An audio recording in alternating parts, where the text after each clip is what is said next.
কিশোর gang এবং অপরাধমূলক কর্মকাণ্ড থেকে রক্ষা পেতে চুয়াডাঙ্গায় পুলিশ নারী কল্যাণ সমিতির আয়োজনে জেলার কিশোর কিশোরীদের নিয়ে কর্মশালা অনুষ্ঠিত হয়েছে। গত 17 এপ্রিল সকালে চুয়াডাঙ্গা পুলিশ লাইন্স ডিল শেডে স্মার্ট বাংলাদেশ বিনির্মাণে আমাদের কিশোরেরা শীর্ষক কর্মশালার আয়োজন করা হয়। এতে জেলার বিভিন্ন শিক্ষা প্রতিষ্ঠানের 2 শতাধিক কিশোর কিশোরীরা অংশ নেন। কিশোর কিশোরীদের ভূমিকা গুরুত্বপূর্ণ একটি দেশ গঠনে, কারণ আমাদের আজকের কিশোর কিশোরীরাই তো আগামী দিনে আমাদের দেশকে নেতৃত্ব দিবে, তাই না? আমরা কি পারবো দেশকে নেতৃত্ব দিতে? প্রতিনিধিত্বমূলক এই আয়োজনে আরও অংশ নেন সমাজের বিভিন্ন স্তরের সুধীজন। এ সময় অতিথিরা কিশোর কিশোরীদের নানা ধরনের অপরাধ কর্মকাণ্ড থেকে দূরে রাখতে উৎসাহমূলক বই তুলে দেন। চুয়াডাঙ্গা জেলা পুলিশের সহযোগিতায় পুনাকের সভানেত্রী জান্নাতুল ফেরদৌসের সভাপতিত্বে এই অনুষ্ঠানে প্রধান অতিথি ছিলেন পুনাকের খুলনা রেঞ্জের উপদেষ্টা রওশন জাহান নূপুর।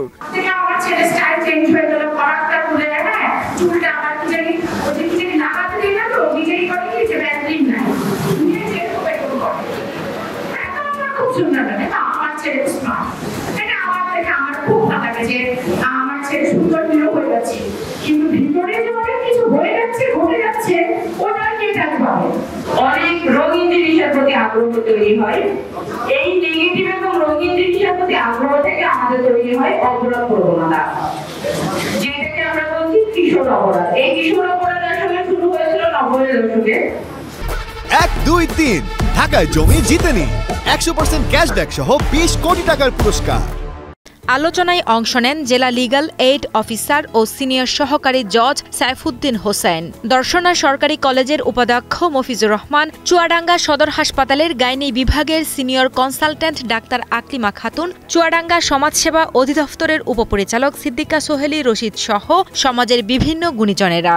স্মার্ট বাংলাদেশের জন্য একজন চিকিৎসক আমি মনে করি সবার আগে তোমাদের শারীরিক এবং মানসিক সুস্থতা আজকের দিনে সবচেয়ে বেশি জরুরি। তোমাদেরকে শুধু কিন্তু দেশ না, দেশের বাইরেও ইউ হ্যাভ টু ফাইট। তো এই ফাইটের জন্য নিজেকে কি করতে হবে? তৈরি করতে হবে, তাই না? শারীরিকভাবে।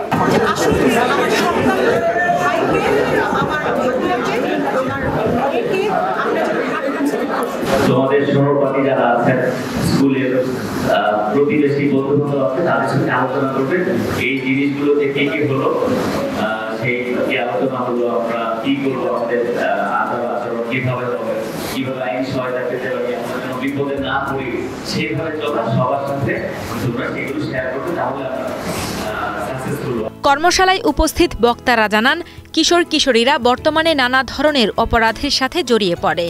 তারা যেন কোনো রকম অপরাধমূলক কাজ করতে না পারে, সেজন্য প্রয়োজন সামাজিক সচেতনতার। তাই সকলকে সচেতন হওয়ার আহ্বান করেন তারা।